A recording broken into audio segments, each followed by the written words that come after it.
மேலும் செய்திகள் சிலவற்றை சுருக்கமாக விரைவு செய்திகளாக பார்க்கலாம். தெலங்கானா மாநிலம் ரங்காரெட்டி மாவட்டத்தில் வெள்ள பாதிப்புகளை பார்வையிட சென்ற ஆளுங்கட்சி எம்எல்ஏ மீது பொதுமக்கள் காலணிகளை வீசி தாக்குதல் நடத்திய சம்பவம் பரபரப்பை ஏற்படுத்தியிருக்கிறது. இப்ராஹிம்பட்டினம் தொகுதிக்குட்பட்ட மெடிவாலி பகுதியில் சட்டமன்ற உறுப்பினர் மன்சி ரெட்டி மழை வெள்ள பாதிப்புகளை பார்வையிடுவதற்காக சென்றிருந்தார். இதற்கு எதிர்ப்பு தெரிவித்து உள்ளூர் மக்கள் போராட்டத்தில் ஈடுபட்டனர். அப்போது திடீரென ஒரு சிலர் எம்எல்ஏ மீது காலணிகளை வீசி எறிந்தனர். மேலும் அவரது காரை உடைத்து சேதப்படுத்தியதால் பதற்றம் ஏற்பட்டது.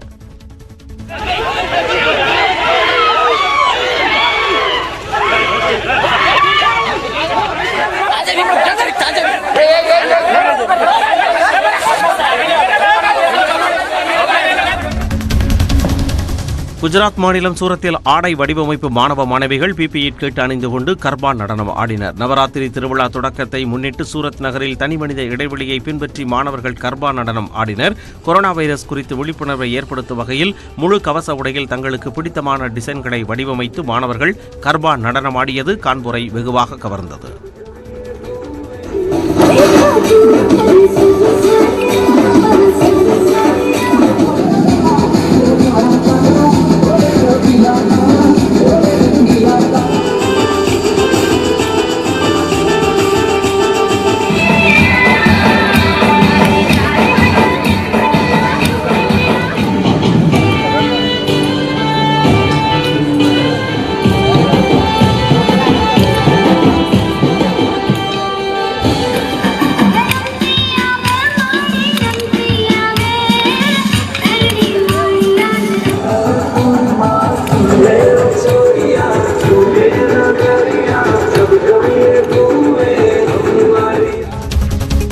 மத்திய பிரதேச மாநிலம் இந்தூரில் கிரிக்கெட் சூதாட்டத்தில் ஈடுபட்ட 9 பேரை போலீசார் கைது செய்தனர். ஐக்கிய அரபு அமீரகத்தில் 13வது IPL கிரிக்கெட் தொடர் நடைபெற்று வருகிறது. இந்த நிலையில் சூதாட்ட புகார்களும் தொடர்ந்து எழுந்த வண்ணம் உள்ளன. மத்திய பிரதேச மாநிலம் இந்தூர் அருகே உள்ள கனடியா பகுதியில் சிலர் கிரிக்கெட் சூதாட்டத்தில் ஈடுபடுவதாக போலீசாருக்கு தகவல் கிடைத்தது. இதையடுத்து அங்கு சென்ற போலீசார் 9 பேரை கைது செய்தனர். அவர்களிடமிருந்து 5 லட்சம் ரூபாய் மற்றும் 15 செல்போன்கள் பறிமுதல் செய்யப்பட்டன. கைது செய்யப்பட்டவர்களிடம் போலீசார் தொடர்ந்து விசாரணை நடத்தி வருகிறார்கள்.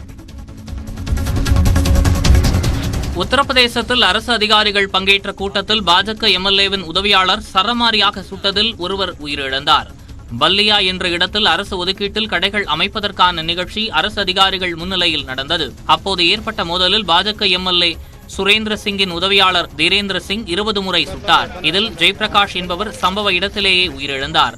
இந்த சம்பவத்தின் போது பணியில் இருந்த போலீசார் பணி நீக்கம் செய்யப்பட்டுள்ளனர். துப்பாக்கிச்சூடு சம்பவத்துக்கு அந்த மாநிலத்தில் கடும் எதிர்ப்பு கிளம்பியுள்ள நிலையில் தீரேந்தர் தற்காப்புக்காகவே சுட்டார் என்று பாஜக எம்எல்ஏ சுரேந்திர சிங் பதிலளித்துள்ளார்.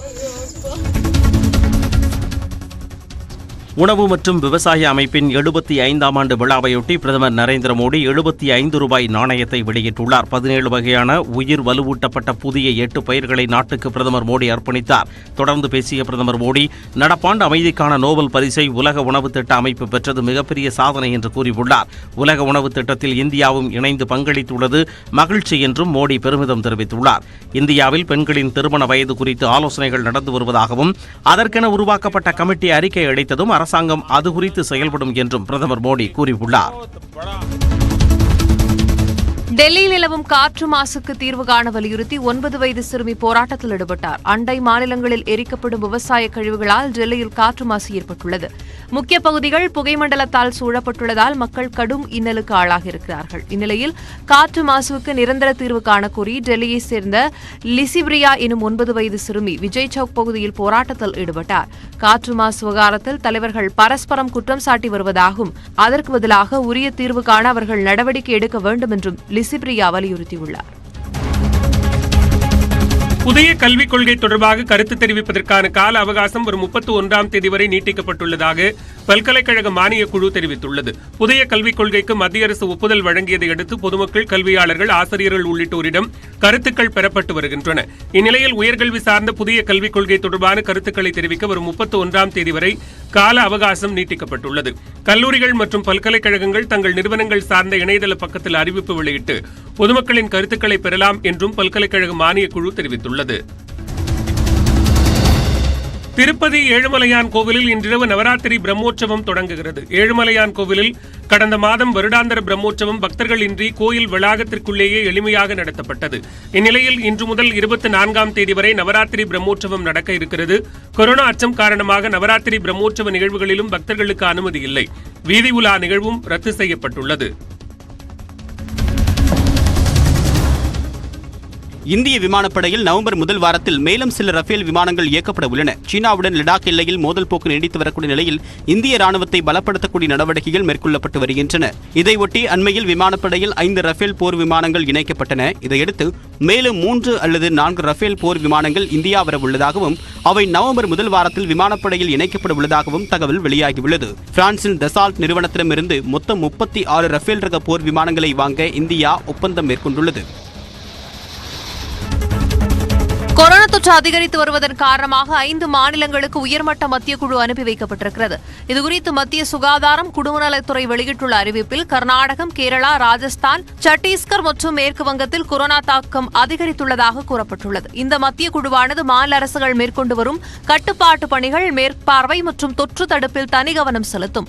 நோய் தடுப்பு கண்காணிப்பு, பரிசோதனை மற்றும் தொற்று அதிகரிப்பை கட்டுப்படுத்த மத்திய குழுவும் மாநில அரசுகளும் இணைந்து பணியாற்றும் என்று இந்திய அரசு அறிவித்துள்ளது. ஐபிஎல் கிரிக்கெட்டில் பங்கேற்றுள்ள கொல்கத்தா நைட் ரைடர்ஸ் அணியின் கேப்டன் பதவியிலிருந்து தினேஷ் கார்த்திக் விலகினார். அணிக்காக தனிப்பட்ட முறையில் பங்களிப்பு அளிக்க வேண்டும் என்பதற்காகவும் பேட்டிங்கில் அதிக கவனம் செலுத்த உள்ளதாகவும் அவர் தெரிவித்துள்ளார். அவர் வகித்து வந்த கேப்டன் பதவி இயான் மார்கனுக்கு அளிக்கப்படுகிறது. இதுகுறித்து அணி நிர்வாகத்திடம் முறைப்படி தினேஷ் கார்த்திக் தகவல் அளித்துள்ளார். 2009ஆம் ஆண்டு முதல் இங்கிலாந்து அணிக்காக விளையாடி வரும் இயான் மார்கன் இனி கொல்கத்தா நைட் ரைடர்ஸ் அணியை வழிநடத்த இருக்கிறார்.